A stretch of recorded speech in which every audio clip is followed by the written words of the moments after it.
Hey everybody, Mr. Mack here. Today we're looking at the video notes for volumes of prisms and cylinders. And this is on an old video that I did during the pandemic, so I'm just taking the video and just throwing some voiceover on it. So jumping right on in here. Our volume equation for a rectangular prism is volume equals length times width times height. So I made a little sketch here, labeled the dimensions, and we could say that the volume is the amount of space an object takes, or that's inside an object. So example 1a, how much volume of air is there in Mr. Mack's classroom in cubic feet? So we could, as you see, we could have cubic centimeters, cubic feet, cubic meters as an example for a unit. So you guys have been in my classroom. We've talked about the dimensions a little bit. The length is somewhere between, 40 and 50 maybe. We're going for 30 feet. The width is 20 feet. That's probably pretty good. Height's about 10. With the drop ceiling. Oh, there we go. So our volume is going to be length times width times height. 30 feet times 20 feet times 10 feet. And that's going to get us, 600 times 10, 6,000 feet cubed.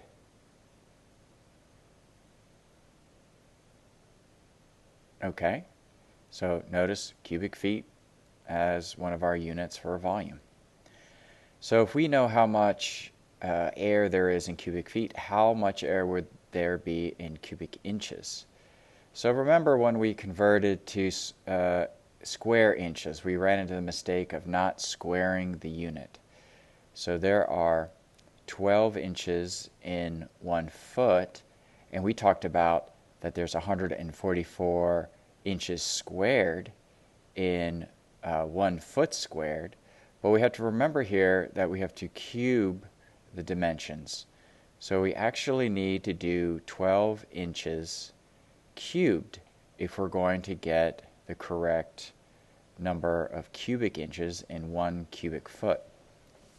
So that means that we're doing 12 times 12 times 12, or 12 to the third power, which is 1,728 cubic inches, which would be in 1 cubic foot. So now we got to multiply this to 6,000, and we get an enormous number. I mean, think about it, the little cubic blocks that we use to model our drawings. How many of those would fit inside my classroom? It's going to be a lot. I'm showing you right here what a cubic, how many cubic inches would be inside a cubic foot. So our feet cube units cancel, and we multiply it out, and yeah, there we go, cubic inches, 10,368,000 cubic inches. Okay, so let's talk about the volume of any prism. So it could be a triangular prism, it could be a prism that has a pentagon as the base. Let's come up with a generic equation that would work. Right, so as we saw above, the volume was the length times width, which was the base area of the base here, times whatever the height is of that prism. So let's use that as our volume for any prism. We'll say volume equals area of the base times the height. All right, so let's see. Let's apply that to this next example. Estimate the volume of Old Main in feet.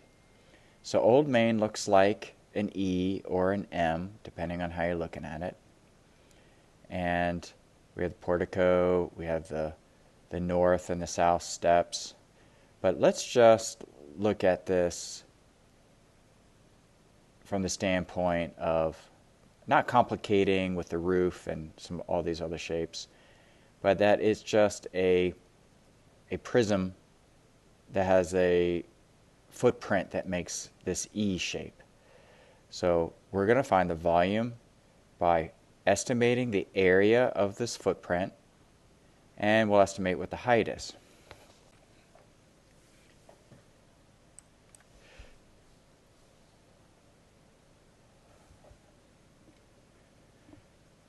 All right, so it looks like we're going with 225 feet long by 125 feet wide.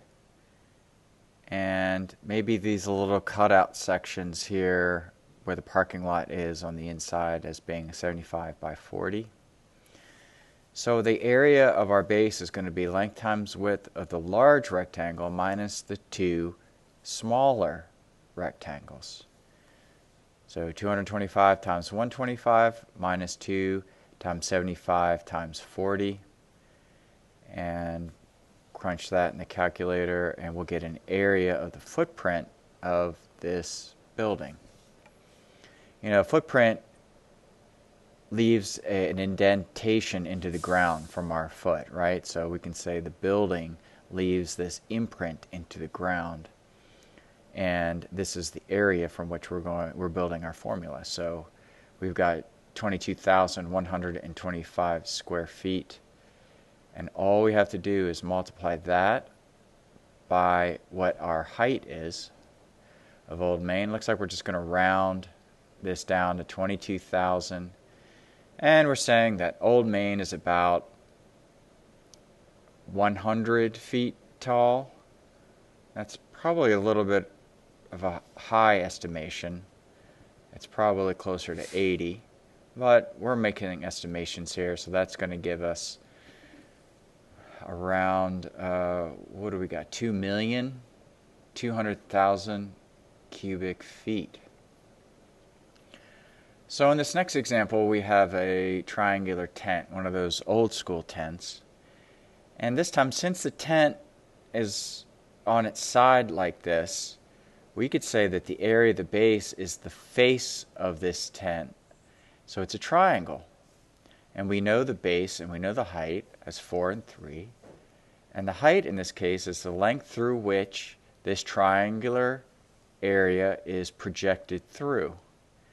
So we're just going to put it into our equation. 1/2 4 times 3 times 8. And that's 12, 6, that's 48 cubic feet is our volume of this tent. A lot smaller than 2 million from Old Main. Okay, so the volume of the cylinder equation we're going to build in the same way. We can take the area of the footprint, which in this case is a circle, and we know the area of the circle is pi r squared, and we're going to multiply that by the height of the cylinder. So volume equals pi r squared h. And that's it. So let's take a look at the volume of a can of soda in inches. And so let's do some more estimating here about what the radius and the height of a soda can is. So we're saying that the height is 5 inches. Turn my phone off. And the diameter of a can of soda is about 2.5. So volume equals pi r squared times h. And so 1.25 would be our radius if we take half of 2.5. Square that times 5. And we put that into our calculator. And we get 25. I think we're rounding here. Cubic inches. About 25 cubic inches. So an extension problem here. How many soda cans would fit in Mr. Mack's classroom? Okay, so we already calculated the volume of the classroom in a previous problem. And we already calculated, and we already have the volume of a can of soda. So the number of cans would be the total volume in the classroom, which is 10 million cubic inches that we calculated earlier, divided by 25 cubic inches, and that gets us about 400,000 cans, and that's a lot. Okay, so let's look at this next problem that sets up Cavalieri's principle. So in this problem, we have a stack of paper, just the normal printer paper, and the stack is pushed over on its side diagonally like this. So it's 12 inches tall, but it's pushed over in a way so that the diagonal length is 13 inches. Well, no matter how we stack the paper, the volume will always be the same. And so this principle says that the volume equals the area of the base times the height. And since we know that paper, standard dimensions of paper is 8.5 by 11, we can take 11 inches times 8.5, and we just multiply it by the height. So the height in this case is 12. It's not 13 inches. All right, so we could make that diagonal even longer by continuing to slant the paper on its side.